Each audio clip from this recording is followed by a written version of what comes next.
Bismillah, alhamdulillah, wassalatu wassalamu ala rasulillah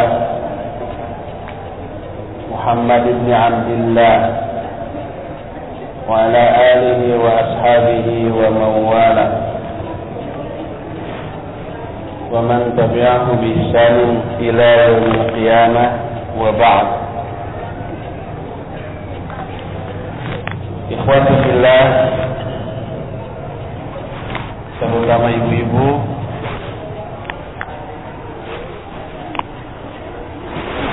kalau ikhwan sudah hidang, bukan hidung. Hidang artinya sudah kreatif sendiri, menenangkan diri dan menghentikan seluruh obrolan tanpa harus disuruh. Kalau akhwat disuruh pun masih terus ngobrol, disuruh diam pun masih terus ngobrol. Inilah salah satu keunggulan ikhwan daripada akhwat, dan itulah salah satu kelemahan wanita dari dibanding laki-laki. Selain kelemahan-kelemahan yang kemarin dijelaskan, lemah agamanya, lemah akalnya, lemah mentalnya, lemah fisiknya, juga lemah sikapnya, sikap penurutnya. Kita akan lanjutkan. Tadi sudah dijelaskan poin ke-7 dari kewajiban poin yang harus dididikkan, diajarkan kepada anak oleh orang tua, yaitu menanamkan kecintaan kepada ilmu syar'i. Poin ke-8 yang juga harus diajarkan kepada anak adalah al-isti'dzan. Isti'dzan artinya meminta izin. Yang dimaksud minta izin adalah minta izin ketika si anak mau memasuki kamar kedua orang tuanya. Kalau anak yang sudah dewasa, sudah baligh, mereka wajib minta izin dalam semua keadaan, kapanpun, siang ataupun malam. Adapun bagi anak kecil yang belum baligh, mereka harus diajari etika minta izin ketika akan masuk kamar orang tuanya di 3 waktu, di 3 kesempatan. Kesempatan yang pertama adalah sebelum sholat fajar, sebelum sholat subuh. Kedua, ketika qailulah atau tidur siang, istirahat siang. Dan yang ketiga, ba'dal isya. Wajib si anak yang belum balik diajari minta izin untuk masuk ke kamar orang tuanya di 3 tempat itu. Hal ini ditegaskan oleh Allah dalam Al-Quran surah An-Nur ayat 58 sampai 59. Allah berfirman, ya ayyuhalladzina amanu liyasta'dzinakum alladzina malakat aymanukum walladzina lam yablughul hilm minkum 3 marrat min qabli salatil fajr wa hina tad'una thiyabakum min adh-dhahira wa min ba'di salatil isya. 3 awrat lakum laisa 'alaikum wa la 'alaihim junahun ba'dahunna tawafuna 'alaikum ba'dukum 'ala ba'd kadzalika yubayyinu Allahu lakumul ayati wallahu 'alimun hakim. Wa idza balagal atfalu minkumul hilm falyasta'dhinu kama sta'dzana alladziina min qablihim kadzalika yubayyinu Allahu lakum ayatihi wallahu alimun hakim. Hai orang-orang yang beriman, hendaklah minta izin kepada kalian hamba-hamba yang kalian miliki, hamba sahaya yang kalian miliki, dan anak-anak yang belum balik di antara kalian 3 kali. Pertama, sebelum salat fajar, sebelum salat subuh. Kedua, ketika kalian menanggalkan pakaian-pakaian kalian pada siang hari. Maksudnya pada waktu istirahat siang yang disebut dengan sebutan qailulah. Yang ketiga, ba'da salatil isya. Itulah 3 aurat bagi kalian, dan tidak ada dosa atas kalian ataupun atas mereka di luar ketiga itu. Tawafuna alaikum ba'dukum ala ba'd. Masing-masing kalian saling berinteraksi.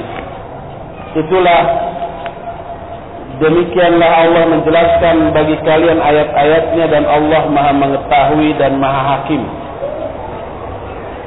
Dan apabila anak-anak itu sudah dewasa, sudah balik, hendaklah mereka meminta izin sebagaimana minta izinnya orang-orang sebelum kalian.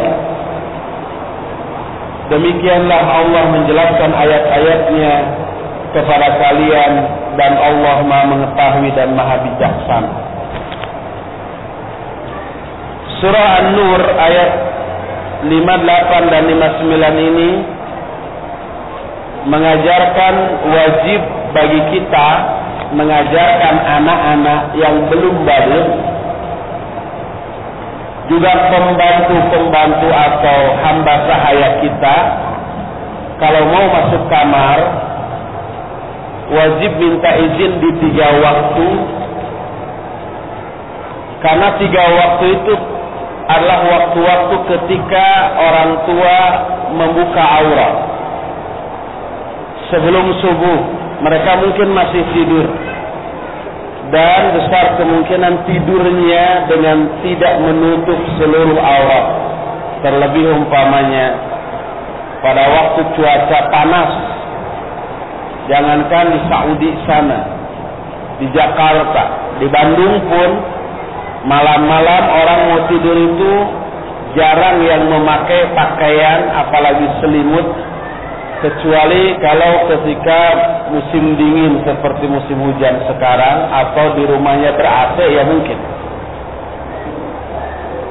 Demikian juga ketika istirahat siang, tidur siang hari, rata-rata menanggalkan pakaian.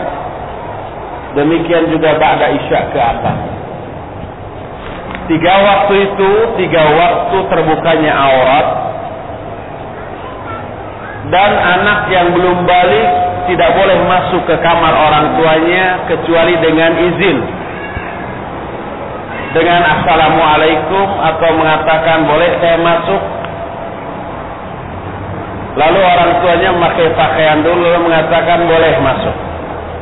Kalau belum ada izin, ajarkan jangan masuk ke orang tua. Demikian juga hamba sahaya. Di luar ketiga itu boleh. Di luar ketiga waktu itu anak kecil boleh. Dari ayat ini tersirat beberapa hal. Pertama, tidak boleh membuka aurat di hadapan anak kecil yang belum balik sekalipun. Kedua, tidak boleh anak yang belum balik itu tidur bersama orang tuanya semalaman. Karena ba'da isya dan sebelum subuh termasuk 2 waktu yang dilarang seorang anak masuk kamar orang tuanya tanpa izin. Adapun orang yang sudah balik, kapanpun dalam keadaan bagaimanapun, kalau masuk ke kamar orang tuanya wajib minta izin. Ajarkan itu kepada anak. Jadi kalau anak nyelonong blus saja langsung ke kamar orang tuanya, ajarkan keluar. Suruh keluar dulu, ajarkan. Kalau mau masuk ke sini, salam dulu, minta izin dulu. Ini perintah Allah dalam Al-Quranul Karim, Dan ini kewajiban yang harus dilakukan oleh setiap orang tua kepada anak-anaknya. Berkata Imam Al-Auza'i, dia mendengar ucapan Yahya bin Abi Katsir, salah seorang gurunya, "Idza kana al-gulamu rubaiyan fa innahu yasta'dhinu fil awrati thalath ala abawayhi fa idza balagha al-hulm falyasta'dhin ala kulli hal." Kalau anak itu berusia kira-kira 4 tahun, maka hendaklah dia minta izin di 3 aurat tadi kepada kedua orang tuanya. Tapi bila anak sudah balik, maka dia wajib minta izin di setiap keadaan. Minta izin tidak hanya kepada kedua orang tua, tapi juga harus dilakukan ketika masuk, tidak hanya ke kamar orang tua, tapi juga ke rumah orang tua ketika si anak sudah misah. Lalu orang tua juga misah, ibu bapaknya berdua di rumah, anaknya sudah misah, anaknya juga sudah berkeluarga umpamanya. Ketika anaknya mau masuk, hendaklah minta izin, jangan nyelonong mentang-mentang ini rumah ibu saya. Karena dikhawatirkan ketika kita nyelonong langsung masuk, mungkin ibu kita sedang terbuka auratnya. Mungkin baru keluar dari WC habis mandi cuma pakai handuk gitu umpamanya ya. Karena merasa di rumah itu nggak ada orang lain selain suaminya. Mungkin itu terjadi. Pas lagi begitu kita masuk. Walaupun itu ibu sendiri. Imam Al-Bukhari dalam kitab Al-Adabul Mufrad menukil sebuah riwayat anna rajulan sa'ala Hudzaifah. Ada seorang laki-laki bertanya kepada Hudzaifah Al-Yamani. Kata laki-laki itu, "Astadzinu ala ummi?" Apakah saya harus minta izin ke ibu saya untuk masuk rumahnya? Berkata Hudzaifah, "Illam tastadzin 'alaiha ra'aita ma takrah." Kalau kamu masuk tanpa izin, kamu akan melihat apa yang tidak kamu sukai. Maksudnya aurat dari ibunya yang mungkin saja saat itu terbuka karena merasa di rumahnya tidak ada orang lain selain dia dan suaminya. Termasuk kalau seseorang mau memasuki kamar putrinya yang sudah dewasa, atau memasuki kamar kakaknya atau adiknya wanita yang sudah dewasa, pokoknya berlainan jenis. Wanita punya adik atau kakak laki-laki punya kamar sendiri, masuk harus izin dulu. Sebaliknya laki-laki punya kakak atau adik wanita yang sudah dewasa punya kamar sendiri, masuk jangan selonong boy gitu, tapi minta izin. Ketika Atha bertanya kepada Ibnu Abbas, apakah harus minta izin ketika akan masuk ke kamar saudarinya? Berkata Ibnu Abbas, "Na'am." Terus fa'altu, aku mengulang pertanyaanku dengan memperjelas situasi yang ada di rumah. Kata apa? "Ukhtani fi hujri wa ana amuluhuma wa unfiqu alaihima. Asta'dzinu alaihima." Aku mempunyai 2 orang saudari, adik perempuan. Dia berada dalam tanggung jawabku. Aku yang menjamin semuanya. Aku memberi nafkah kepada kedua adik perempuanku itu. Apakah tetap aku juga harus minta izin ketika akan masuk ke kamar kedua putriku, kedua saudariku itu? Dijawab oleh Ibnu Abbas, "Na'am.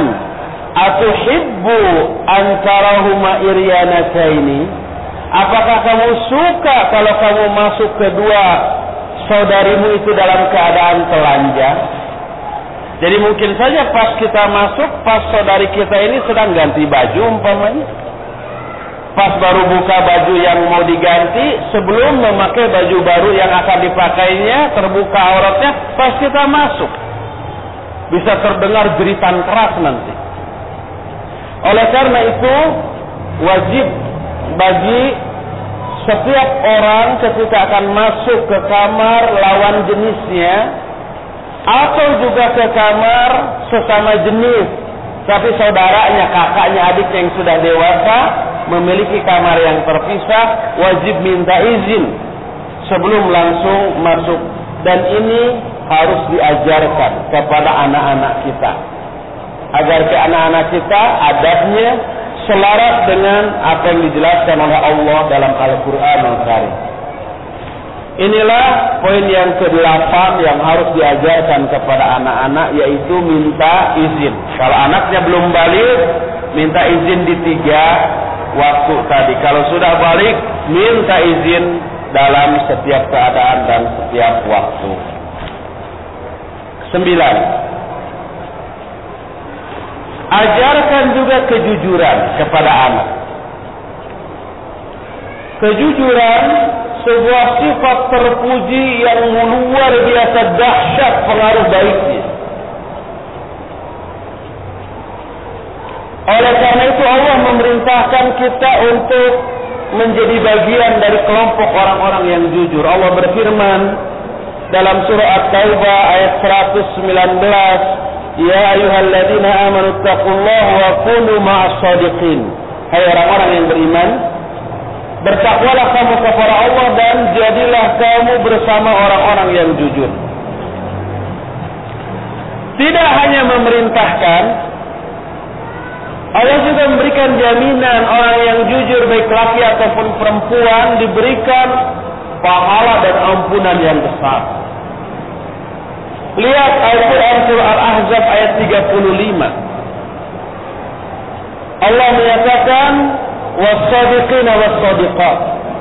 Ada beberapa kelompok yang Allah sebut orang-orang mukmin laki-laki, mukmin perempuan, orang-orang yang bersedekah laki dan perempuan, orang berzikir laki dan perempuan. Salah satu was-sadiqina was-sadiqat, orang-orang yang jujur baik laki-laki dan perempuan, a'addallahu lahum maghfiratan wa ajran 'azima. Allah menyediakan bagi mereka ampunan dan pahala yang besar. Selain itu Nabi sallallahu alaihi wasallam mengisyaratkan jujur ini sebuah amalan yang bisa mengundang turunnya hidayah Allah menuju ke arah kebaikan, dan kebaikan akan menuntun pelakunya ke dalam surga. Rasul SAW bersabda, "Alaikum bisidqi, fa inna sidqa yahdi ilal birri wa innal birra yahdi ilal jannah." Wajib kalian berbuat jujur, bersikap jujur, karena jujur akan menunjuki pelakunya kepada kebaikan, dan kebaikan akan menggiring atau menunjuki pelakunya ke dalam surga. Apa makna hadis ini? Kata Syekh Al-Utsaimin dalam kitab Syarah Riyadhus Shalihin ketika menjelaskan hadis ini, makna innal birra yahdi ilal bir, bahwa as-sidqa yahdi ilal bir, bahwa kejujuran bisa menunjuki pelakunya ke dalam kebaikan. Maknanya kejujuran mengundang turunnya hidayah Allah kepada orang itu untuk melakukan berbagai macam kebaikan. Oleh karena itu jujur termasuk salah satu amalan pengundang hidayah. Makanya Syekhul Islam Ibn Taimiyah rahimahullah di dalam kitab At-Tuhfah Al-Iraqiyah fil A'malil Qalbiyah menukil sebuah riwayat ketika seorang para ulama ditanya, dimintai wasiat, dimintai nasihat oleh ahlul ma'asi, oleh ahli maksiat. Ahli maksiat itu tukang bobok, tukang tarok, mungkin suka judi, mungkin suka membunuh, suka mencuri, suka mabuk, suka berzina dan seterusnya. Dia minta nasihat kepada seorang ulama. Ulama itu menyatakan alaikum bisidqi. Halas. Berbuat jujurlah kamu. Sudah. Lakukan. Kami akan lakukan. Setelah pergi ditanya oleh muridnya, kenapa wasiatnya? harus berbuat jujur. Kenapa tidak dinasihati tinggalkan judi, tinggalkan mabuk, tinggalkan membunuh, mencuri, merampok, berzina dan seterusnya. Tinggalkan semuanya itu.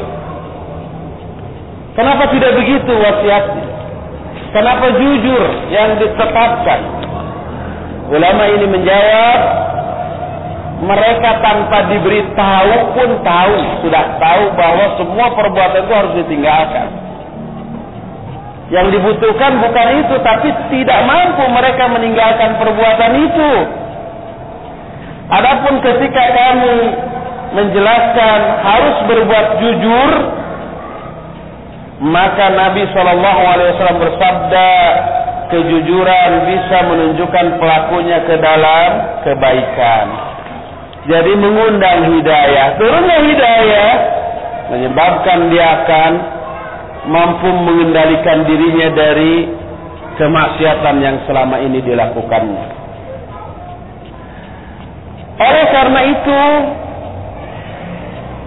maka orang-orang Arab sangat memelihara kejujuran, sekalipun ketika di zaman jahiliyah. Di zaman jahiliyah sebelum masuknya Islam pun mereka tetap jujur, tidak memanipulasi, sekalipun itu kepada musuhnya. Ketika Abu Sufyan belum masuk Islam, ketika di Mekah, menjadi musuh yang utama bagi Rasul SAW. Salah satu langkah yang dilakukan Abu Sufyan untuk membendung pengaruh dakwah Rasul SAW, dia datang ke penguasa Romawi, Heraklius. Dikabarkan ada seorang ngaku nabi baru. Ditanya oleh Heraklius, apa sih yang dilakukan oleh orang itu, yang diserukan, yang didakwahkan? Abu Sufyan tidak memanipulasi, tidak menghasut dengan hasutan yang berupa fitnah, enggak. Dengan mengungkap keburukan-keburukan, enggak. Dia jujur dengan mengatakan, orang yang ngaku nabi ini melarang kita menyembah berhala, mengajak kita hanya menyembah Allah, menyuruh kita untuk menyambung silaturahmi, dan seterusnya. Jujur dia. Kata Heraklius, kalau yang dikatakannya itu benar, maka kerajaanku ini suatu saat akan berada di bawah kedua telapak kakinya. Dan betul di kemudian hari Romawi juga ditaklukkan oleh kaum muslimin. Abu Sufyan tidak menghasut, memprovokasi atau memberikan informasi yang dusta dengan mengatakan, pokoknya keburukan-keburukan. Enggak. Jujur dia. Kejujuran ini ketika masuk ke dalam ajaran Islam lebih diperkokoh dan lebih diperkuat lagi.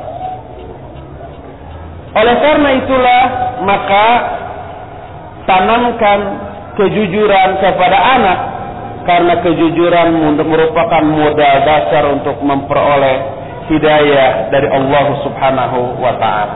Itulah yang ke-9. Ke-10 yang harus diajarkan, saya sedikit agak ngebut karena waktunya. Ajarkan kesabaran kepada anak. Berikan iming-iming kepada anak tentang hebat dan dahsyatnya kesabaran.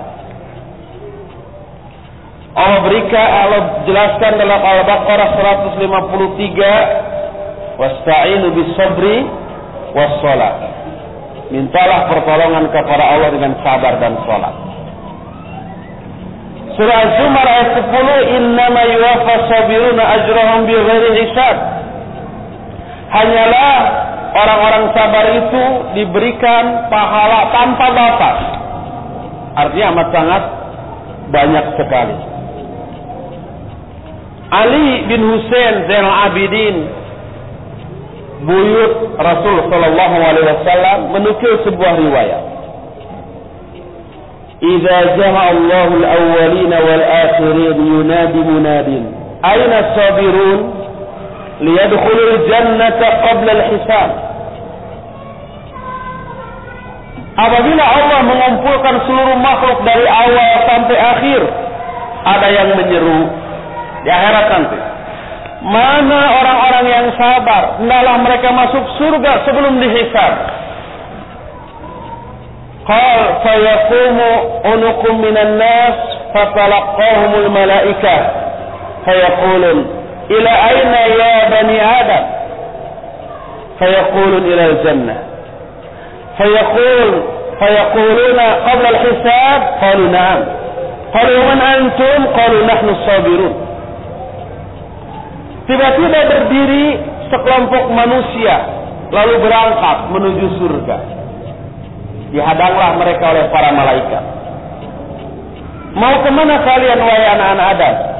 Mereka menjawab, kami mau ke surga. Ditanya oleh para malaikat, sebelum dihisab?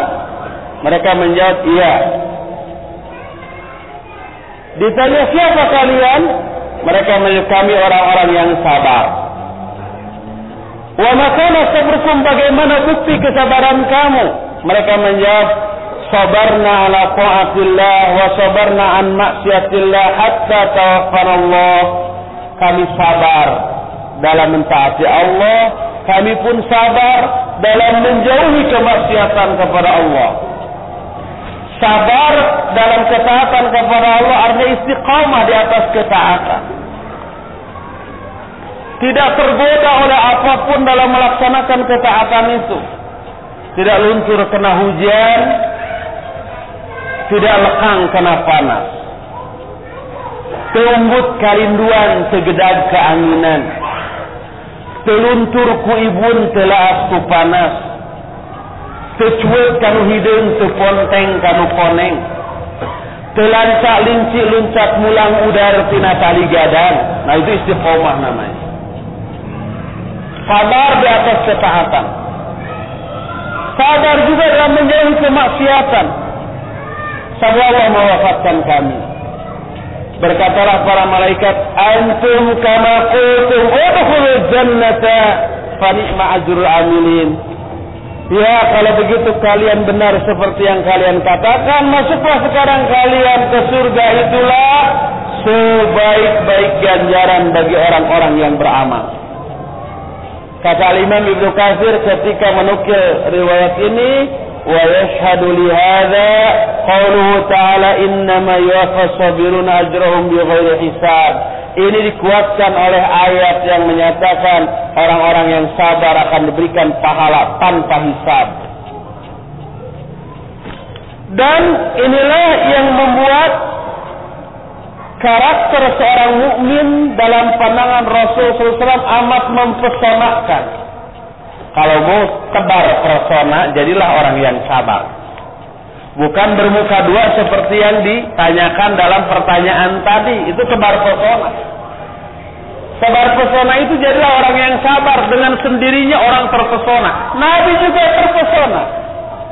Kata Nabi SAW hadis sahih riwayat Imam Muslim, ajaban li amril mu'min anna amrahu kullahu khair. Sungguh mempesonakan urusan orang mukmin.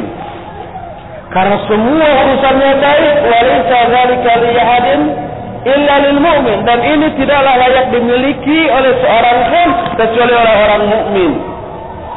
Idza asabathu sarra syakara fakana khairan lah, wa idza asabathu dharra sabara fakana khairan lah. Apabila orang mukmin diberikan kesenangan, kebahagiaan, rizki, kebaikan, mereka syukur. Syukur itu baik akibatnya bagi dirinya. Apabila mereka ditimpa musibah, kanyeri, kaperih, katugena, penderitaan, rasa sakit dan sejenisnya, mereka sabar. Dan sabar ini baik akibatnya bagi dirinya.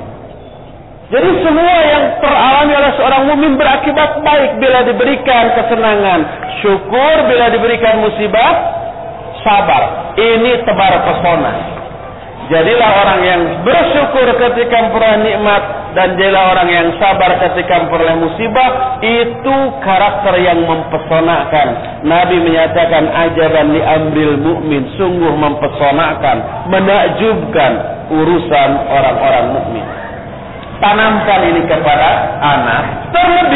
Terlebih anak kita sudah kita canangkan, kita arrange, kita rencanakan, kita program untuk menjadi dai di masa yang akan datang. Dan namanya dai wajib memiliki kesabaran, karena dia akan menghadapi banyak tantangan. Tidak hanya dari luar, dari orang kafir, dari orang musyrik, dari ahlul bid'ah. Dari dalam pun amat sangat super banyak tantangan ini harus dihadapi oleh seorang dai. Jadi ke-10, tanamkan kesabaran kepada anak-anak. Ke-11, 2 lagi kok, akan saya persingkat. 11 dan 12. Yang juga harus diajarkan kepada anak-anak adalah disiplin waktu, menghargai waktu. Dan itu sudah diisyaratkan sehari-hari dalam sholat. Inna sholata kanat alal mu'minina kitaban mawquta. Semuanya sholat adalah kewajiban atas setiap mukmin yang sudah ditetapkan waktunya. Agar orang Islam itu disiplin terhadap waktu-waktu sholat. Dan Rasul SAW memerintahkan untuk sholat di awal waktu. Ketika ditanya ayul a'mali ahabbu ilallah, amal apa yang paling dicintai oleh Allah, beliau menjawab as-sholatu ala waqtiha, dalam riwayat as-sholatu fi awwali waqtiha. Sholat di awal waktu itu mendisiplinkan. Adanya kewajiban yang ditetapkan berdasarkan waktu untuk mengajarkan kaum muslimin menghargai waktu dan disiplin terhadap waktu. Salat ada waktunya. Saum juga ada waktunya, dari maghrib, dari subuh sampai isya. Haji itu juga ada waktunya. Zakat fitrah ditetapkan waktunya dengan waktu yang tidak begitu luang, tidak begitu panjang. Hampir semua kewajiban ditetapkan waktunya. Itu untuk menekankan pentingnya manusia mendisiplinkan diri dengan waktu. Sampai Nabi SAW memberikan peringatan nikmatan maghbuna fihima katsirun minan nas. Ada 2 nikmat yang banyak dilalaikan oleh manusia. Nikmat yang pertama adalah as-sihah, yang kedua al-firagh. Kesehatan dan waktu luang. Kesehatan oleh manusia tidak dimanfaatkan untuk hal-hal yang manfaat. Untuk hura-hura, untuk vakansi, untuk liburan, untuk hal-hal yang tidak ada manfaat. Demikian juga waktu luang. Hadis ini sahih riwayat Imam Bukhari, Imam Ahmad, Ibnu Majah dan yang lain-lain dengan sanad yang sahih. Ada banyak contoh dari para ulama tentang bagaimana mereka mendisiplinkan diri dalam waktu. Salah satu contoh seorang ulama namanya Hammad bin Salamah Al-Basri rahimahullah. Kata Imam Az-Zahabi, beliau Syekhul Islam. Beliau al-imamul qudwah, imam yang menjadi teladan bagi yang lainnya. Salah satu penyebabnya amat sangat super disiplinnya beliau kepada waktu. Seluruh waktu tidak ada yang berlalu walaupun hanya sedetik tanpa manfaat. Sampai dikatakan laukila li Hammad bin Salamah annaka tamutu ghada ma qadara ayyazida fil amali syai'a. Seandainya dikatakan kepada Hammad bin Salamah, kamu akan mati besok umpamanya, maka hal itu tidak akan menambah amalnya sedikit pun. Karena apa? Karena selama ini semua waktu yang dia sudah penuh dengan amal semua untuk bekal menghadapi kematian, sehingga besok kamu mati. Ya nggak masalah. Setiap hari juga setiap saat semua waktu yang saya lalui sudah diisi dengan ibadah. Berkata Imam Az-Zahabi, kanat awqatuhu ma'muratan bit-ta'abbud wal awrad. Waktu-waktu yang dilalui oleh Hammad semuanya dipenuhi dengan ibadah dan wirid. Berkata Musa bin Ismail, "Lau qultu lakum inni ma ra'aitu Muhammad bin Salamah dhahikan la sadaqtu. Kana mashghulan imma ay yuhaddith aw yaqra aw yusabbi aw yusalli qad qassama an-nahar ala dhalik." Seandainya aku berkata kepada kalian, aku tidak pernah melihat Muhammad bin Salamah tertawa, maka itu aku benar. Semua waktunya dia sibukkan mungkin dengan menyampaikan hadis, atau dengan membaca, atau dengan tasbih, atau dengan sholat. Dia membagi seluruh waktunya untuk hal-hal itu. Ketika ditanya seorang ulama sahabatnya namanya Abul Hasan Al-Jarrahi tentang Muhammad bin Salamah, dia menjawab, "Ma ji'tuhu illa wajadtuhu yaqra aw yusalli." Aku tidak pernah datang kepadanya kecuali setiap datang aku dapati dia sedang membaca atau sedang sholat.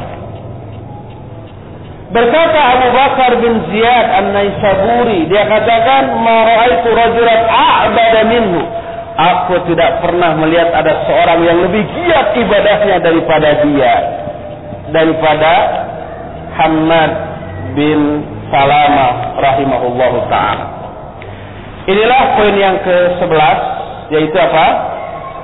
Tanamkan kepada anak untuk memanfaatkan waktu. Terakhir, ke-12. Ajarkan, tanamkan kepadanya keberanian. Berani dalam hal yang benar.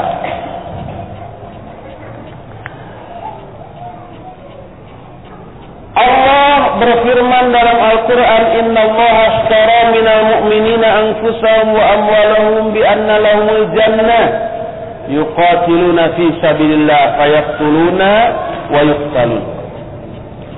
Sesungguhnya Allah telah membeli jiwa dan harta orang-orang mukmin dengan surga. Mereka berperang di jalan Allah, mereka membunuh atau terbunuh.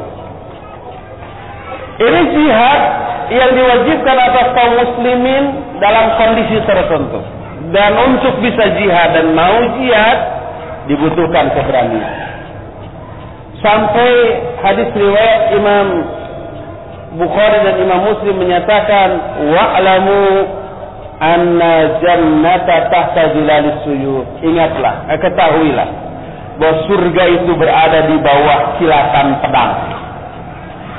Maksud dari hadis ini, kata Al-Imam Ibnu Hajar Al-Asqalani rahimahullah, juga Al-Imam Ibnu Jauzi menyatakan, annal murada wal muradu biha anna jannata tuhsalu bil jihad.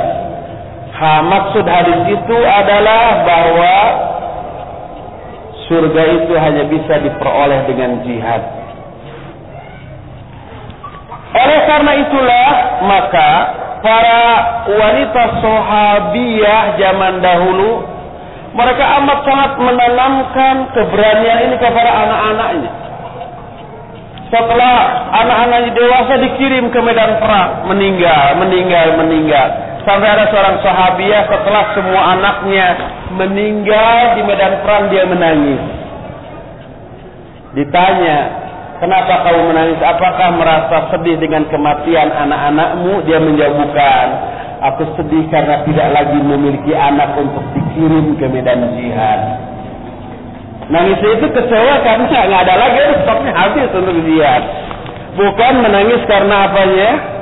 Karena gugurnya anak-anaknya di medan jihad. Oleh karena itulah maka Rasul Shallallahu Alaihi Wasallam sangat-sangat menganjurkan kaum muslimin untuk belajar keahlian, skill yang bisa berguna di medan jihad. Tombak, pedang, atau panah. Sehingga orang yang tidak mau belajar hal itu dianggap bukan termasuk sunnah atau bukan termasuk golongan beliau. Sebuah hadis riwayat Imam Muslim dalam kitab sahihnya menyatakan, "Man ta'allama ar-ramiyya tsumma tarakahu falaysa minni." Siapa orang yang belajar romiyah, belajar melempar tombak atau panah, Summa tarakau, kemudian dia meninggalkan pelajaran itu, falaysa minna, dia bukan bagian dari umatku. Saya dulu pernah menanyakan makna hadis ini kepada Syekh Ali Hasan Al-Athari, hafizahullah. Ya Syekh, sekarang kan tombak, panah, pedang nggak manfaat tuh untuk jihad ya, karena bukan musimnya tuh. Kita pakai panah, pakai tombak, orang lain pakai rudal, hancur sudah.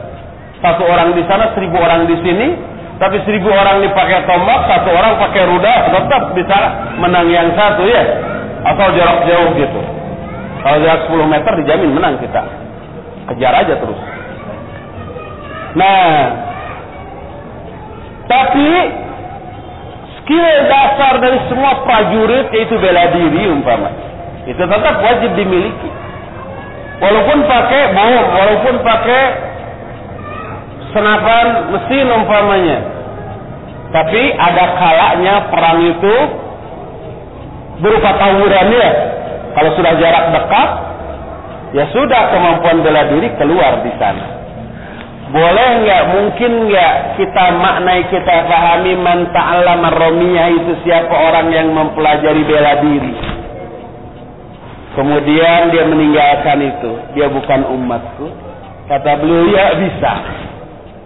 Karena bela diri merupakan dasar, kemampuan dasar yang harus dimiliki oleh setiap prajurit.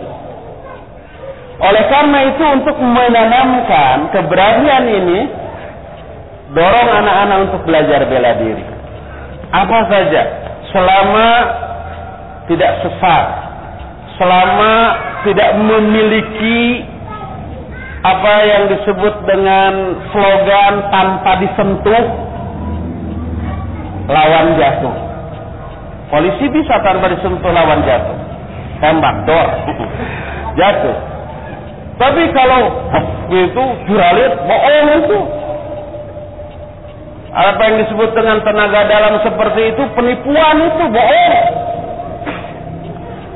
Sebutkan kepada orang yang belajar tenaga dalam, bohong gitu. Kalau betul percaya atau yakin, coba suruh dia menyerang antum dari jauh. Jatuh enggak? Dijamin enggak. Tapi kalau ada yang jatuh, jangan salahin saya. Mungkin dia terpengaruh secara sugesti. Ada unsur jin masuk di sana. Yakin nggak akan kena. Jangan dipelajari yang kayak begitu. Yoga, tai chi, atau segala unsur bela diri yang mengandung tenaga dalam kayak begitu. Bullshit. Jangan dipelajari. Pelajari yang secara fisik masuk akal, itu menyehatkan dan menguatkan serta memberikan skill yang kita butuhkan, maka dibolehkan. Sehingga para ulama ketika ditanya bagaimana hukumnya sepak bola, mereka menjawab hukum asalnya mubah. Tapi bisa haram, bisa juga bermanfaat. Kalau seseorang main bola itu dengan niat untuk melatih skill, kemampuan, kelincahan bergerak, fisik yang kuat, dan itu dibutuhkan dalam jihad, bagus. Tapi kalau itu dijadikan ajang taruhan, ejekan, dasar bodoh, dasar blow on 10 jendolu, akhirnya berantem, jangan. Haram yang seperti itu. Oleh karena itu, olahraga apapun jangan melibatkan emosi pas kebobolan gawang kita, kalau sama Ikhwan futsal umpamanya ya, atau main bola, kamu sih blow on, itu bola dibiarkan aja, harusnya tembak. Yang disebut blow on kan tersinggung, kamu lebih blow on dari saya, akhirnya berantem. Itu haram kalau sampai ke dalam hal seperti itu. Jadi mau menang mau kalah jangan saling ejek dan jangan memarahi partner. Itu hanya media untuk melatih si fisik agar bermanfaat dikala dibutuhkan oleh syariat di suatu saat. Sehingga tidak boleh dijadikan sebagai ajang pelampiasan emosi ketika main. Ingat, saya tahu Iwan itu suka futsal, suka main bola. Kadang-kadang nyawa lapangan, udunan gitu, 5.000 ewang gitu. Tapi jangan sampai berantem atau bermusuhan gara-gara itu, ya. Jangan sampai. Jadi tanamkan keberanian dengan cara menyuruh anak kita untuk melatih fisik, kemampuan fisik kita. Ini sangat dibutuhkan terlebih nanti kelak suatu saat akan terjun ke dunia dakwah jadi dai, kemampuan fisik itu betul-betul dibutuhkan, di mana dia mungkin sering kali mengalami harus dakwah sejak pagi sampai sore ya, si suk jedur nepikeun ka sore jeder dugulu petnyawa hulu dijen suku-suku dijen hulu sampai keringat bercucuran, sampai lupa makan dan minum, mungkin amat sangat mungkin dialami. Dan bila fisik tidak kuat, dia akan amroh di tengah jalan. Oleh karena itu, tanamkan keberanian dengan menyuruh atau mendorong anak-anak kita untuk melatih kondisi fisiknya. Itulah ke-12 poin yang harus diajarkan, dan satu poin lagi yang harus dilakukan oleh setiap orang tua kepada anak-anaknya, berlaku adilah terhadap anak-anak kita. Jangan menganakmaskan sebagian dan menganaktirikan sebagian yang lainnya. Nanti bisa menimbulkan kecemburuan di kalangan anak-anak kita, akhirnya timbul hasad dan dengki di kalangan anak-anak kita, dan kerugiannya tetap kembali kepada kita. Itulah beberapa poin tentang kewajiban orang tua kepada anak, dan dianggap selesailah secara ringkas dan terburu-buru kajian tentang keluarga sakinah ini. Kita masih ada waktu, nggak ada door prize. Kita masih ada waktu sekitar 3 menit untuk bertanya jawab. Sudah ada 2 kertas pertanyaan. Pertama,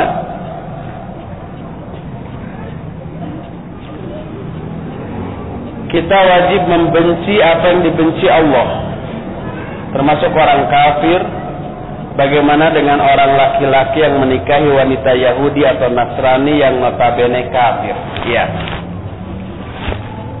Secara fikih dibolehkan laki-laki muslim menikahi wanita ahlul kitab dari kalangan Yahudi atau Nasrani. Secara hukum sah dan dia tidak dihitung berzina, tetapi tentu saja tidak afdal. Yang afdal dengan sesama muslimah. Akhwat saja yang masih menjomblo, masih mengharapkan ikhwan, itu sudah banyak stoknya, tidak tertampung. Yang menampungnya juga kewalahan. Ini sudah mau melirik orang lain yang dari kalangan ahlul kitab. Jadi secara hukum sah, tapi tidak afdal dan berisiko mengundang masalah yang ruwet. Ulama laki-laki banyak, ulama perempuan sedikit sekali. Karena itu ada pendapat kaum feminisme termasuk Musda mulia dari depan apa? Mushaf tafsir Al-Quran hadis menguntungkan laki-laki dan merugikan perempuan. Misal, untuk nikah bagi suami tidak perlu minta izin istri, atau untuk pergi ke rumah orang tua harus izin suami. Ada pendapat kaum feminisme yang menyatakan bahwa Quran hadis itu banyak menguntungkan laki-laki dan banyak merugikan perempuan. Iya. Orang yang berpemahaman seperti itu karena ketidaktahuan tentang isi dari Quran Sunnah dan maqasidus syariah. Maksud dari ditetapkannya syariah, hikmah ditetapkannya syariah. Larangan bagi para wanita untuk ini, untuk membuka aurat, ya, untuk berkholwat, untuk berikhtilat. Bukan untuk membelenggu mereka, tapi untuk memelihara kehormatan dan kemuliaan mereka. Wanita itu mulia, terhormat. Ini barang mahal, barang antik, barang berharga, barang pecah belah. Karena itulah harus dilindungi. Untuk melindunginya, ditetapkan aturan-aturan yang ketat demi terpeliharanya kehormatan dan kemuliaan wanita tersebut. Coba kalau kita memiliki barang berharga, umpamanya mutiara, berlian, apakah berlian tersebut akan kita simpan di tempat sembarangan, umpamanya digantung di depan rumah agar orang-orang semua melihat ini berlian? Apa begitu? Dijamret orang itu. Tapi disimpannya di tempat yang aman, di berangkas, ada password atau PIN. Kalau diambil berangkasnya nggak bisa dibuka, dilas, gergaji, dibakar, nggak bisa. Berangkasnya kuat banget.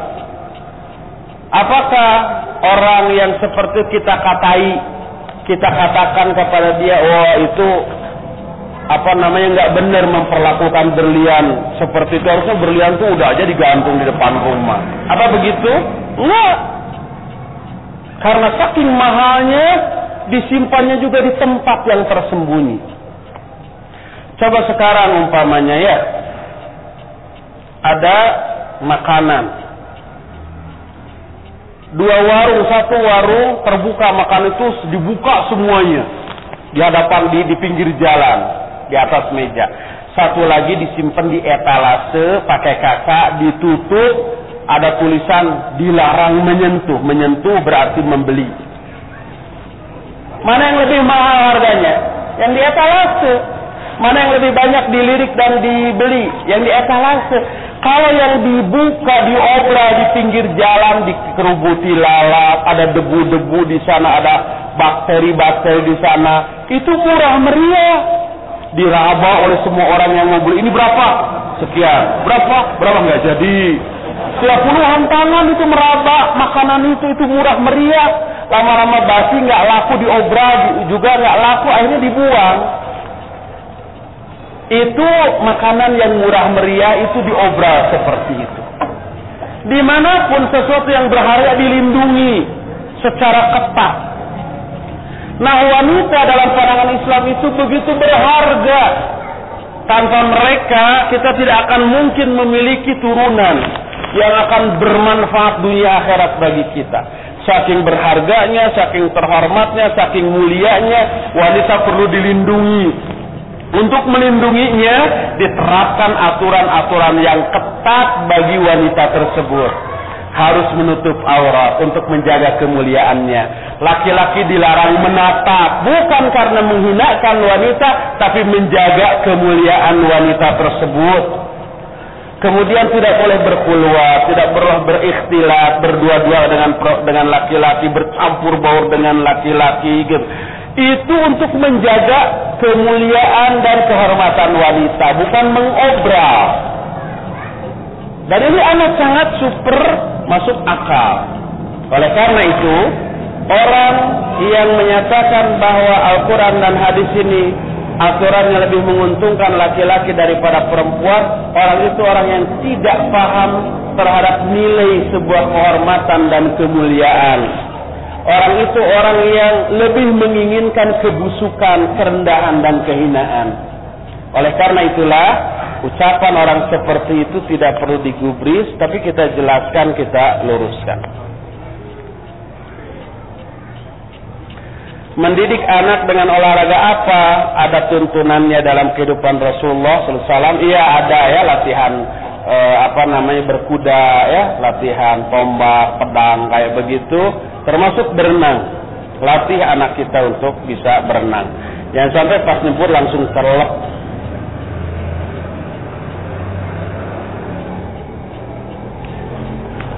Ya, sekian saja dulu kajian kita hari ini. Insya Allah nanti kita akan teruskan kapan-kapan. Dan saya berharap daurah selama 2 hari ini memberi manfaat yang besar kepada ikhwan dan akhwat yang langsung bertanya tapi tidak sempat terjawab, atau yang melalui internet tapi tidak bisa terjawab. Insyaallah mudah-mudahan lain waktu Allah memberikan kembali kesempatan kepada kita. Subhanakallahumma bihamdika asyhadu an la ilaha illa anta astaghfiruka wa atubu ilaik. Walhamdulillahirabbil alamin. Wassalamualaikum warahmatullahi wabarakatuh.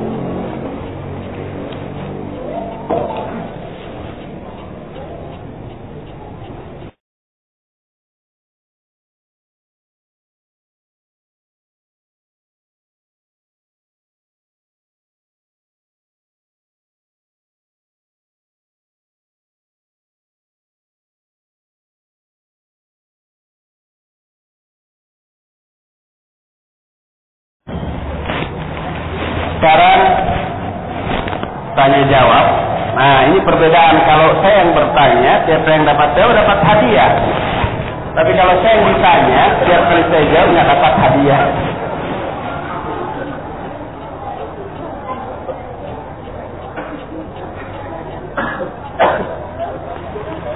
Pertanyaan, Ahwat belum selesai ngajinya. Tanya jawab masih bagian dari pengajian, jadi nggak boleh ngobrol dulu ya. Selain faktor keluarga yang dapat mentarbiah atau membentuk seorang anak adalah faktor lingkungan yang ada di sekitar anak kita berkembang. Ketika lingkungan yang ada di sekitar kita tidak kondusif, maka dengan cara apa yang harus dilakukan dalam mentarbiah anak-anak kita agar tidak terkena faktor negatif yang ditimbulkan oleh lingkungan, dan sama apa yang harus dilakukan untuk mengcounter pengaruh buruk lingkungan yang kecenderungannya lebih besar dibanding dengan faktor keluarga. Ya, betul, lingkungan pergaulan memberi pengaruh besar kepada siapapun, apalagi anak kita. Nabi SAW bersabda, "Al-mar'u 'ala dini khalili falyanzur ahadukum may yukhalil." Seseorang agamanya itu akan dipengaruhi oleh agama kawannya. Maka hendaklah setiap kamu memperhatikan dengan siapa dia berkawan. Berkawan dengan orang baik akan jadi baik, berkawan dengan orang buruk akan jadi buruk. Menyadari semua itu, bagaimana sikap kita kepada anak kita? Pertama, memang tanamkan bekal yang kokoh, kuat, dan banyak kepada anak kita. Sehingga ketika anak kita bermain di luar, baik ketika sekolah atau ketika bermain, bukan dia yang dipengaruhi, tapi dia yang bisa mempengaruhi kawan-kawannya.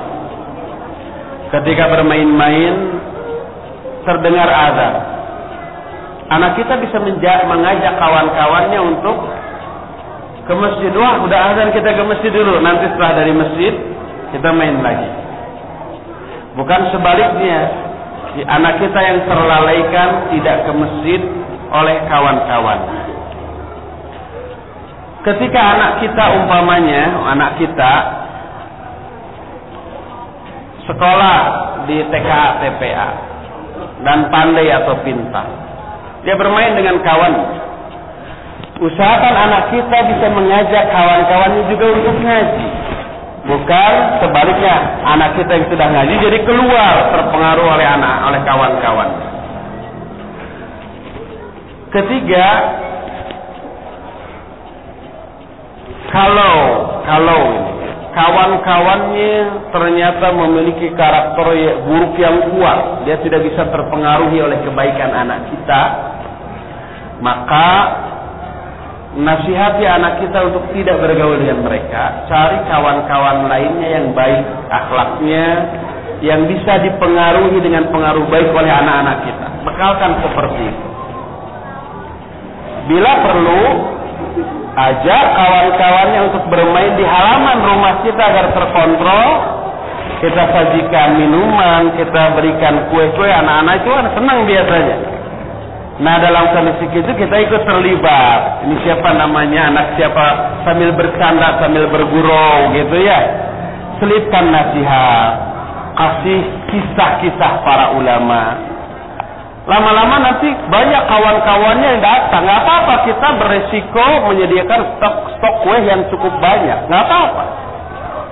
Dan itu harus dibiasakan, memberikan makanan, minuman, atau permen sekalipun kepada anak-anak kecil untuk menyenangkan mereka. Anak kecil dikasih satu permen, luar biasa itu. Bila perlu siapkan uang 1000-an. Kita kisahkan kepada anak-anak, lalu siapa yang bisa menjawab pertanyaan saya siapa? Nih, tak kasih pertanyaan. Saya kasih 1000, siapa Pak? Nanti akan banyak teman-temannya datang ke kita. Akhirnya kita arahkan ke arah yang baik. Kalau itu bisa dilakukan, itu bagus, insya Allah. Apa betul anak laki-laki yang menikah tapi belum mempunyai pekerjaan atau penghasilan hukumnya makruh? Mohon penjelasan. Tidak makruh. Insyaallah Allah berjanji iyakunu fuqara yughnihumullahu min fadlih. Kalau mereka yang akan nikah itu fakir, Allah akan memberikan kekayaan atau kecukupan dari karunia-Nya. Kalau makruh, maka Allah tidak akan menyuruh orang miskin untuk fakir, untuk dinikahkan, enggak. Kalau makruh, maka enggak mungkin Rasul SAW menikahkan seorang laki-laki yang tidak mempunyai cincin dari besi-besi akan yang kemarin saya ceritakan, enggak mungkin. Jadi tidak ada hukum makruh. Bagaimana cara mendidik kepada anak yatim atau anak adopsi? Apa sama dengan anak kandung? Sama. Anak siapapun ya, dengan siapapun kita, siapapun yang menjadi anak didik kita ya sama.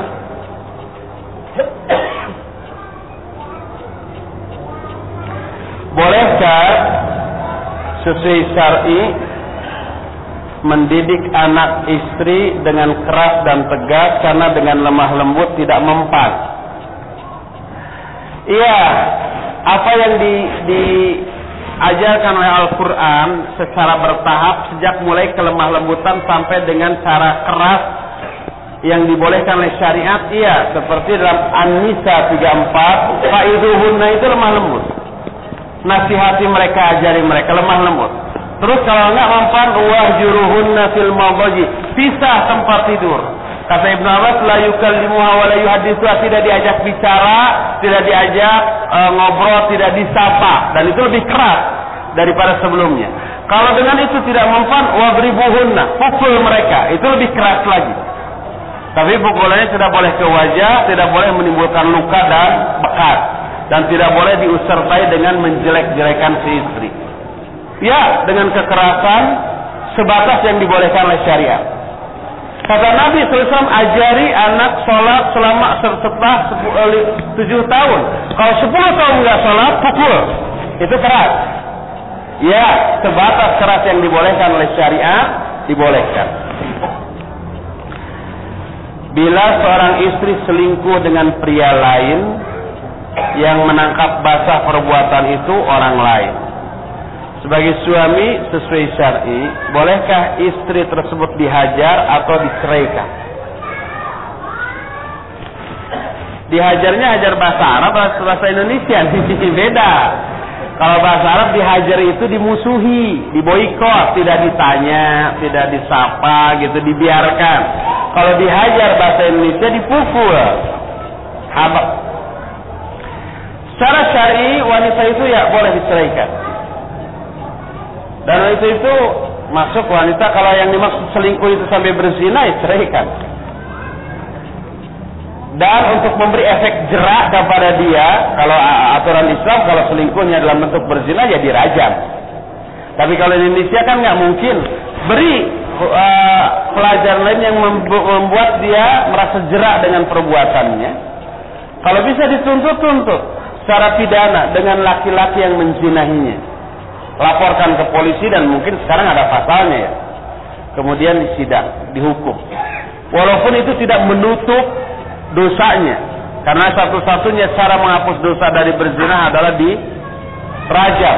Tapi minimal memberi efek jera untuk masa-masa yang akan datang.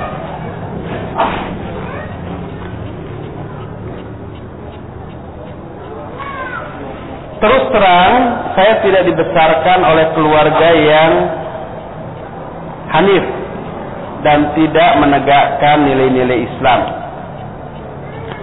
Seketika mencapai usia dewasa, bukan seketika tuh ya, ketika mencapai usia dewasa, saya merasa kecewa terhadap sedikitnya ilmu yang didapat. Pertanyaan: bagaimana cara saya untuk mensyukuri nikmat Allah dan menata hati agar saya tidak berprasangka buruk kepada orang tua? Iya, belajar dan belajar. Yang kedua, maklumi mungkin orang tua juga dulu awam. Karena keawamannya menyebabkan kita pun tidak terdidik secara islami. Belajar, banyak ngaji, sering hadir ke pengajian, lalu dakwahi orang tua. Itu yang bisa dilakukan oleh sang anak. Apabila seorang istri menolak ajakan suami, ajakannya dalam tanda petik, jadi bukan ngajak ke undangan, shopping, ke pasar gitu. Apabila seorang istri menolak ajakan suami, maka ia dilaknat para malaikat. Apakah berlaku sebaliknya bagi suami? Enggak. Umpamanya suami diajak oleh istrinya, kata suami capek, nantilah tahun depan umpamanya.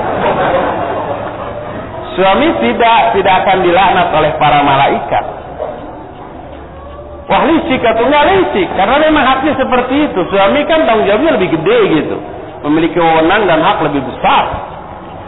Tapi kalau suami mengetahui istrinya membutuhkan dirinya dan dia tidak ada uzur, dia zalim, tidak memberi hak kepada istrinya. Oleh karena itu, kalau tidak ada uzur, maka layani keinginan istri.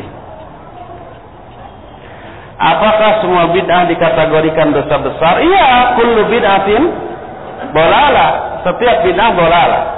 Adakah bid'ah hasanah? Kalau ada bid'ah hasanah bertentangan dengan hadis ini, kullu bid'atin dolalah. Semua bid'ah dolalah. Adapun perkataan Imam Asy-Syafi'i bahwa bid'ah itu ada yang hasanah, ada yang dolalah. Maksud yang hasanah adalah maslahah mursalah, bukan mengada-adakan perbuatan dalam syariat tanpa contoh. Masalah mursalah itu dengan urusan dunia, itu bid'ah hasanah. Adanya mobil, adanya kapal, adanya HP, adanya sound system, itu bid'ah hasanah, atau kata Imam Syafi'i itu yang dimaksudnya masalah mursalah. Adapun dalam urusan agama tidak ada yang bid'ah hasanah. Dari internet Yahoo Messenger dari Ummu Ahmad. Di daerah kami ada 2 sekolah Islam yang mewajibkan murid memakai seragam warna kuning. Bagaimana hukum memakai warna kuning? Wah, ini keluar dari materi, tapi sudah dibacakan. Dan yang nanyanya jauh, entah dari mana. Dari internet itu. Iya. Yang dimaksud dengan warna kuning atau warna merah yang terlarang adalah merah dan kuning murni. Dalam arti tidak ada warna lain yang mencampurinya. Tapi kalau hanya warna kuning atau merah itu sebagai background atau latar belakang dari warna lainnya selain warna kuning dan merah itu, umpamanya ada corak-corak warna lain baik putih, hitam atau yang lainnya, maka dibolehkan. Kita sudah mengkaji hal itu pada waktu membahas Riyadhus Shalihin ya, dan sekarang masih bab adab-adab berpakaian kalau nggak salah. Biasanya itu dilakukan hari Ahad, kecuali Ahad sekarang karena ada daurah, kita cancel dulu. Insya Allah Ahad-Ahad mendatang.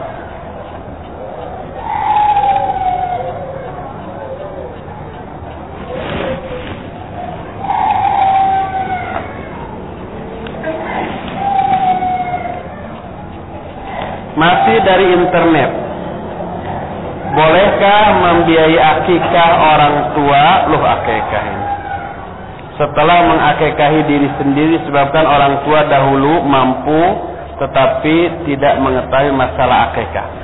Kalau sudah lewat 7 hari sudah nggak ada lagi hukum akikah. Akikah itu disebutkan tuzbahu lisabihi wa yusamma fihi wa yuhlaqu ra'suhu.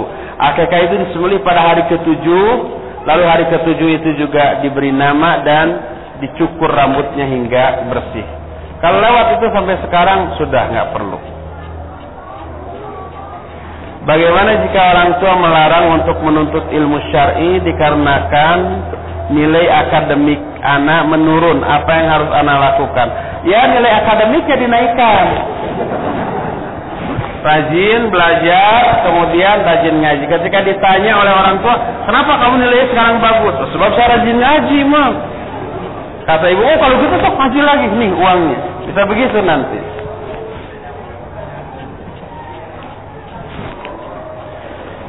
Saya seorang ikhwan yang sedang belajar menjalankan sunnah Rasul, yaitu dengan memelihara jenggot. Namun orang tua dan saudara saya tidak setuju. Saya sudah coba jelaskan alasan saya, namun mereka tetap tidak bisa menerimanya. Mereka beranggapan bahwa jenggot yang saya pelihara tidak enak dipandang, mirip teroris dan sebagainya. Bahkan ketika saya bawakan hadis tentang memakmurkan, mencukur kumis dan memelihara jenggot, mereka beranggapan bahwa kata pelihara di sana ialah memelihara agar enak dipandang, dipotong atau dirapikan. Lalu sikap apa yang harus saya ambil? Apakah saya menuruti keinginan mereka atau tetap membiarkan jenggot saya? Ini jelas, gampang ya. Jangan ikuti mereka karena itu maksiat. La ta'ata li makhluqin fi maksiatil khaliq. Kalau mereka menjawab yang dimaksud memelihara jenggot itu dirapikan agar enak dipandang, kita tanya, itu kata siapa? Kata para ulama nggak gitu.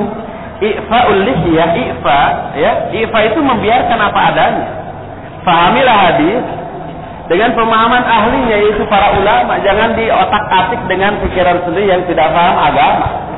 Bilang, saya lebih mengikuti pemahaman dan penjelasan para ulama yang paham tentang hadis itu daripada orang awam. Gitu aja. Itu yang pertama. Yang kedua, jangan fokus kepada urusan jenggot. Tunjukkan kelebihan kita di bidang-bidang lain yang mengundang simpati orang, maka orang pun akan suka kepada kita dan kepada apapun yang kita lakukan. Umpama kita tunjukkan kita selalu sholat tepat waktu di masjid berjamaah dalam keadaan bagaimanapun. Kita selalu tahajud, kita selalu saum Senin Kamis, kita sering banyak baca Al-Quran. Kita tunjukkan kita berprestasi juga di sekolah.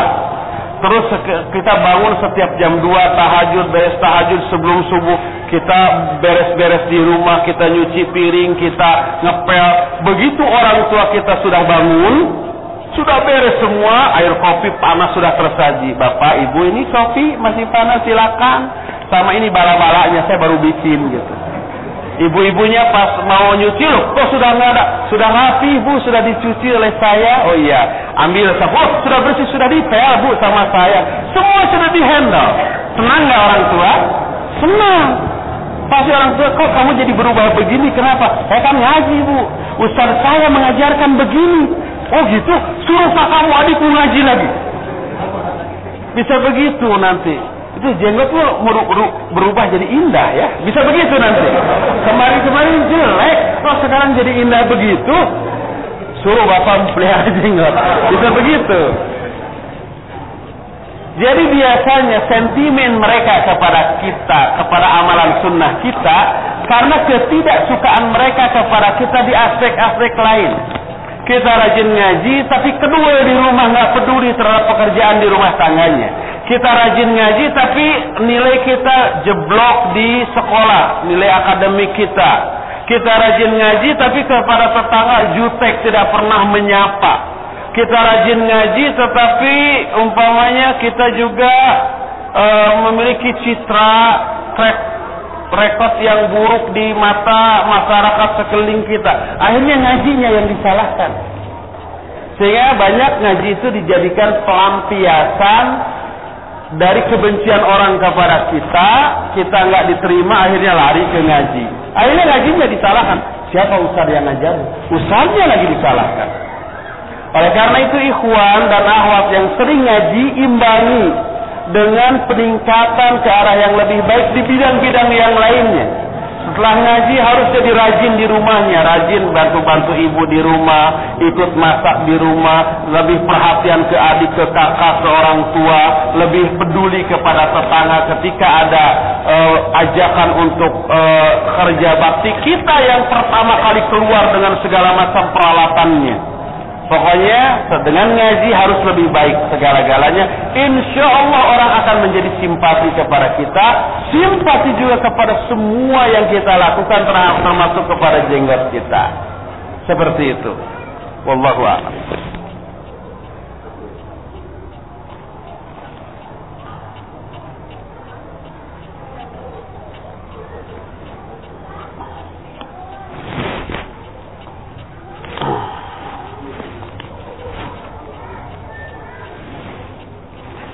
lupa dalam membaca doa ketika berhubungan dengan istri, makanya yang terburu-buru. Ingat ketika setengah main, apakah diulangi lagi? Ya bacalah, nggak apa-apa di tengah-tengah ya.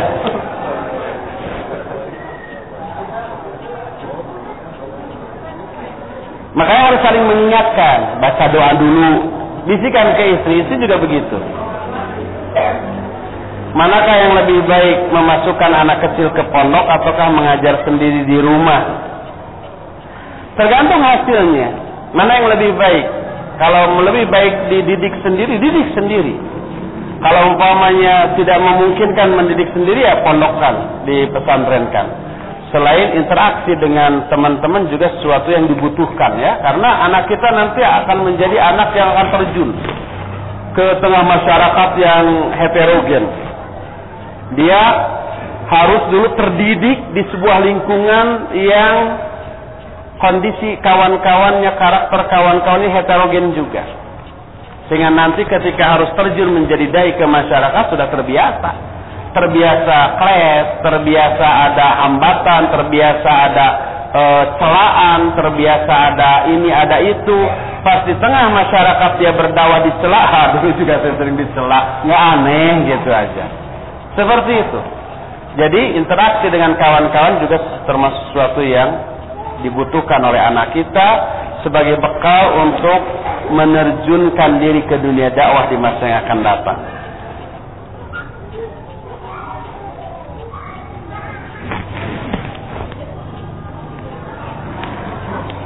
Lebih besar mana kewajiban kita, menuntut ilmu atau menjaga orang tua di rumah? Karena anak meninggalkan orang tua atau ibu sendirian di rumah untuk menuntut ilmu di luar kota. Ya, sebenarnya kalau menuntut ilmu itu fleksibel dari segi cara dan waktu. Sehingga tidak harus keluar kota, di dalam kota juga bisa umpamanya. Sehingga kedua-duanya bisa. Ya menjaga ibu, ya menuntut ilmu. Kalau itu bisa dilakukan, lakukan. Kalau umpamanya tidak bisa, umpamanya harus salah satu. Lihat, apakah ibu ada yang ngurus selain kita? Kalau nggak ada, kewajiban ibu nomor satu. Dan bisa mencari ilmu dengan tidak harus meninggalkan ibu kita. Tapi kalau ibu kita, ya mau tidak mau, tidak bisa disesuaikan dengan jadwal kita mencari ilmu. Di bawah-bawah ngaji di bawah gitu ya. Kalau bisa bagus. Tapi kalau harus digendong gitu ya, digotong, nggak bisa, repot, ya jangan. Suami ana sering memukul ana sampai luka dan membekas. Nah ini yang salah ini KDRT ini. Ini juga menyelisihi sunnah Nabi SAW. Kata Nabi SAW, "Fadribuhunna ghairu mubarrih." Pukul mereka tanpa menimbulkan luka, tanpa menimbulkan bekas. Jadi ini dosa si suami yang seperti ini. Dan sering di hadapan anak. Wah, jangan membentak istri, memarahi istri, baik di hadapan kepada istri di hadapan anak. Itu jadi membuat stres kepada anak. Kalau kita ada masalah dengan istri, di hadapan anak jangan diperlihatkan. Di hadapan anak tetap tunjukkan kemesraan kita kepada istri kita. Nanti di kamar boleh habis-habisan. Di hadapan anak jangan jadikan anak korban kesalahan kita dan istri kita, jangan. Kasihan anak kita nanti. Anak khawatirkan berbagai dampak negatif pada anak-anak, tapi suami nggak peduli dengan dampak negatif tersebut. Ini ayah yang nggak bertanggung jawab, tidak peduli kepada perkembangan jiwa si anak. Meski telah diajak diskusi dengan baik. Apa solusinya? Solusinya pertama sabar dalam kondisi seperti itu, tetap berdoa. Yang kedua ikhtiar, berupa yang mengingatkan suami. Bila tidak memungkinkan diingatkan oleh istri, coba ajak konsultasi kepada ustadz, ajak ngaji, bisa lewat telepon, bisa lewat pengajian langsung, bisa datang langsung. Itu insya Allah akan memberi dampak yang lebih positif.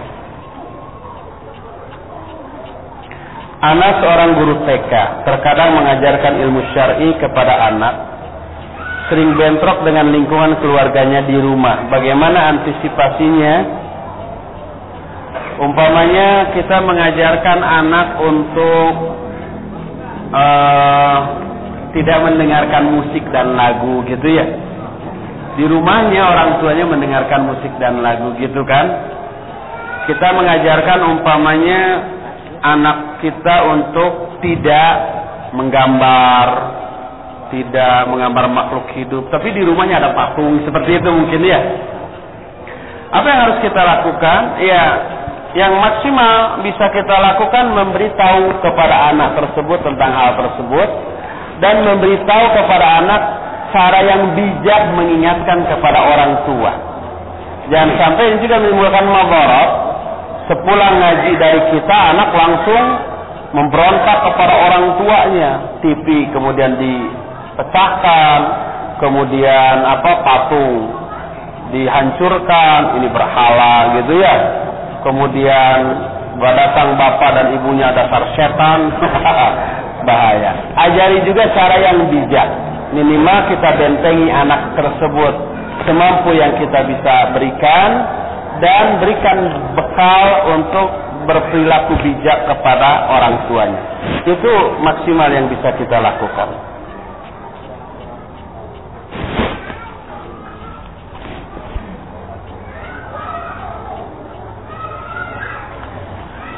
Boleh tidak kalau seorang anak merahasiakan penyakit yang diderita dengan alasan takut membebani orang tua?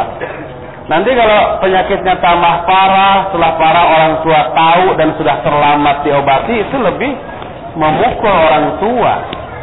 Jadi lihat maslahatnya. Kalau umpama diberitahukan, orang tua bisa mengantisipasi sejak awal sehingga bisa dihindarkan efek yang lebih buruk, beritahukan.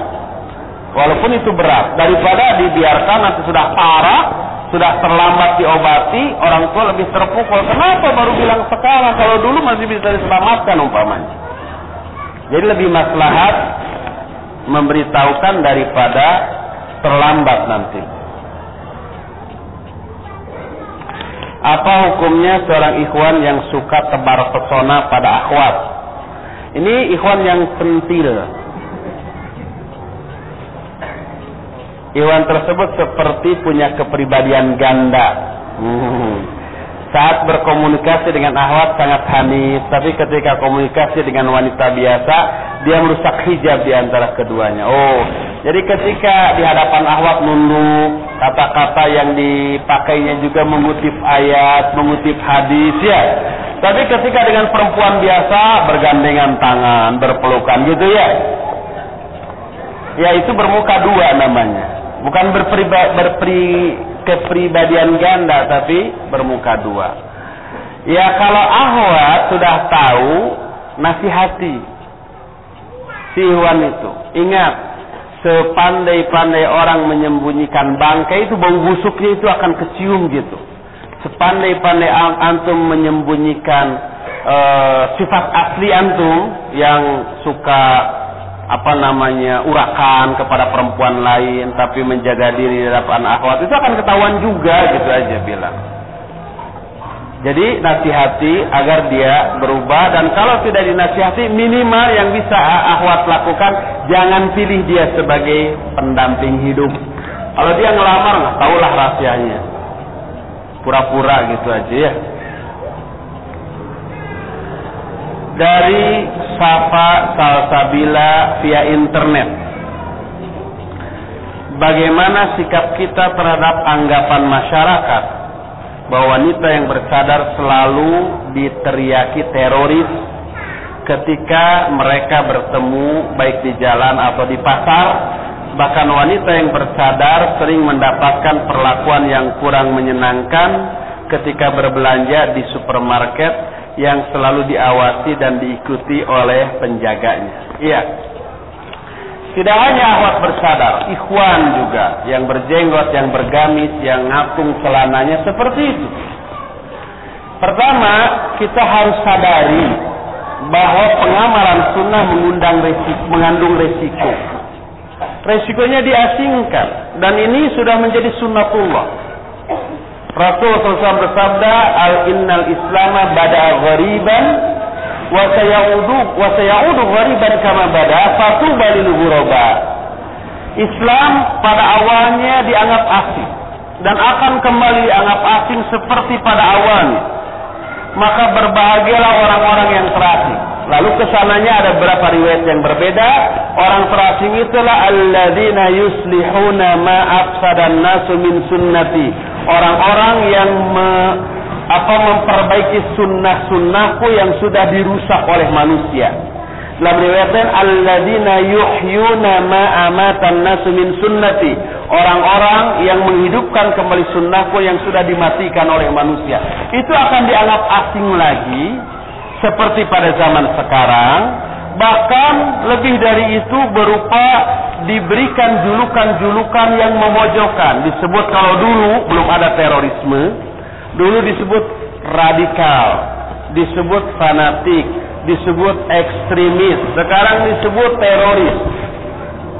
Kita ketika bubaran pengajian dari Masjid Al-Furqan, beberapa orang ikhwan ya jalan kaki menuju arah pasar sederhana. Saya lewat juga. Ada anak-anak dituntun oleh ibunya habis belanja, kata anak, ibu-ibu itu teroris, itu teroris. Dia sambil nunjuk ke rombongan ikhwan. Karena memang ada citra ini diperburuk oleh orang pelaku terorisme yang berpenampilan seperti kita. Akhirnya kita kena getahnya semuanya. Ibunya sampai, diam kamu, gitu ya. Itu sebuah resiko, ya, sebuah resiko. Diperlakukan seperti itu. Seperti saya juga alami dengan istri saya kalau ke supermarket itu satpam terus ngikutin terus. Dikiranya kita nyelipin bom kali ya. Saya pernah cerita ketika saya di Palembang mau pulang lewat Jakarta dulu di bandara, ketika menunggu boarding pesawat ada dua orang. Maaf Pak Haji, assalamualaikum, nih ditunjukkan ID card saya, polisi bandara. Misal lihat KTP, saya bilang, kenapa hanya saya, kok yang lain enggak? Aduh, mohon kerjasamanya, saya yakin Pak Haji baik orangnya. Kalau baik kenapa dicurigai? Tapi saya keluarkan juga KTP. Maaf, saya mohon kerjasamanya. Terus ngobrol gitu ya. Kalau saya nggak bawa KTP, apakah saya akan ditahan? Atau KTP saya sudah expired, sudah expired itu sudah habis masa berlaku? Apakah saya akan ditahan? Akhirnya dia bilang, barusan ada yang nelpon salah seorang calon penumpang bahwa mereka tidak merasa nyaman satu pesawat dengan Bapak. Khawatir pesawatnya meledak mungkin dia. Saya bilang, saya kesini melalui deteksi. Kalau saya bawa sudah ketahuan dari tadi nih, saya bawa PMP gitu. Dan PMP nggak akan meledak. Saya tahu Pak Haji pasti orang, saya hanya melaksanakan tugas gitu. Nah sekarang kalau sudah begini, orang-orang semua menjadi tentram bahwa Pak Haji Pak Haji tidak seperti yang mereka duga gitu. Itu iya teralami. Tidak di satu dua tempat, tidak satu dua kali, di banyak kesempatan dan berpuluh-puluh kali.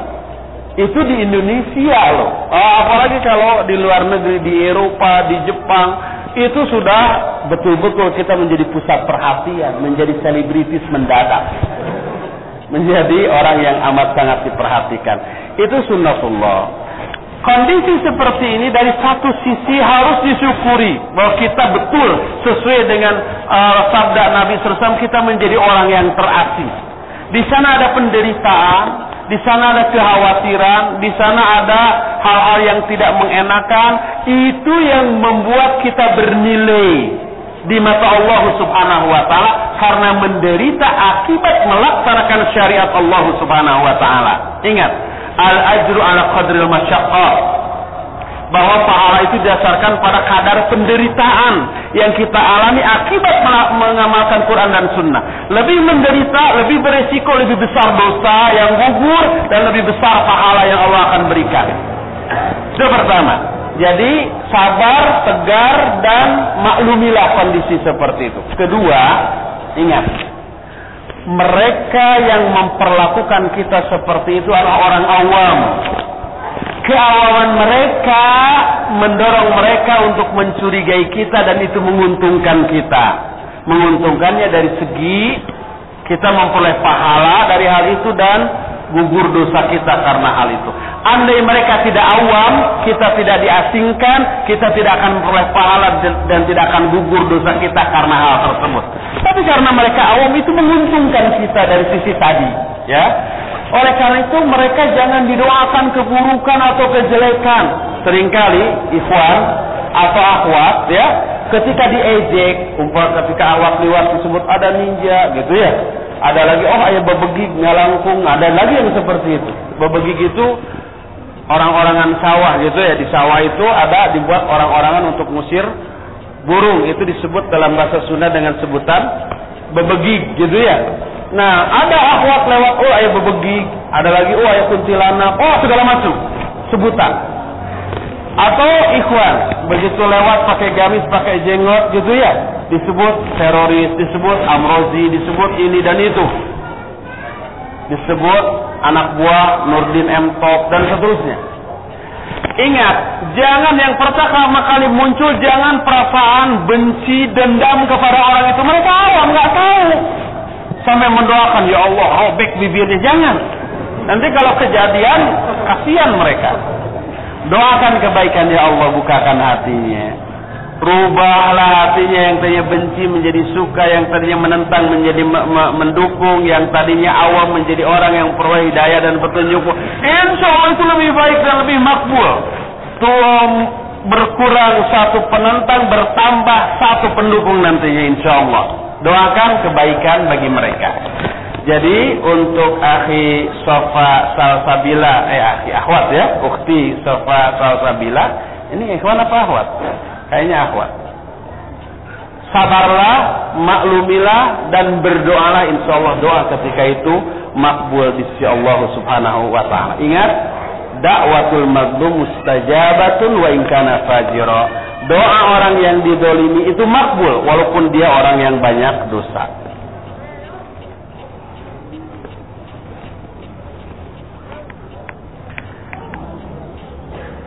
Makna la ilaha illallah yang benar itu apa? Apakah tidak ada Tuhan selain Allah atau apa? Makna yang benar dari sisi bahasa, dari sisi makna, la ilaha illallah adalah tidak ada sesembahan yang sebenarnya kecuali Allah. Itu yang benar. Adapun kalau tidak ada Tuhan selain Allah, salah. Atau tidak ada sembahan selain Allah, salah dari segi bahasa dan realita. Sebab kalau disebut tidak ada sesembahan selain Allah, buktinya banyak sesembahan selain Allah walaupun disembah secara batil. Patung itu sesembahan oleh orang Buddha, oleh orang Hindu, oleh orang-orang yang menyembah patung. Bulan, bintang, matahari itu sesembahan, tapi sesembahan yang batil. Tapi walaupun batil itu adalah sesembahan. Hawa nafsu juga disebut ilah. Afara'aital ladzi man ittakhadha ilahahu hawahu. Apakah kamu tidak memperhatikan orang yang menjadikan hawa nafsunya sebagai ilahnya? Hawa nafsu juga ilah, walaupun itu ilah yang batil, tapi walaupun batil itu ilah. Jadi kalau tidak ada ilah selain Allah, salah. Buktinya ada ilah selain Allah walaupun batil. Sehingga makna yang benar la ilaha illallah tidak ada sesembahan yang hak, yang sebenarnya selain Allah. Nah itu, ini baru sesuai kenyataan. Satu-satunya sembahan yang hak adalah Allah, yang lain batil. Itu pertama dari segi realita. Kedua dari segi nahu, bahwa la ilaha, la ini itu termasuk salah satu akhwat inna. Akhwat inna itu amalnya tansibul isma wa tarfa'un khabar, menasabkan isim, merafakan khabar. La ilaha, tidak ada ilah. Ilaha ini isim inna. Khabar innanya mahdzuf. Mahdzuf itu dibuang. Takdirnya bihaqqin. La ilaha bihaqqin.